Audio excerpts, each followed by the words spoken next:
اماں نے ڈنڈا اٹھایا اور بلی کو مارنے لگی۔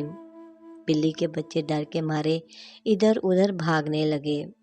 اماں کو یہ اندازہ نہیں ہو سکا کہ بلی سخت بیمار ہے اور وہ مار کھا رہی ہے، لیکن بھاگنے کی کوشش نہیں کر رہی اور نہ ہی اپنے بچوں کی طرف بھاگ رہی ہے۔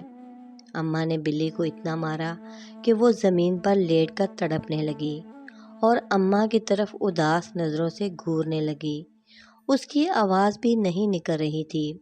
اماں نے دونوں بچوں کو ایک شاپنگ بیگ میں ڈالا اور اپنے گھر سے تھوڑے فاصلے پر بنے ہوئے ایک خالی گھر میں چھوڑ آئیں جو ابھی زیر تعمیر تھا اور اس میں کوئی نہیں رہتا تھا۔ بلی کو سخت بخار تھا، اسے اپنے بچوں کا کچھ ہوش نہیں تھا۔ جب 2-3 دن کے بعد اس کی طبیعت کچھ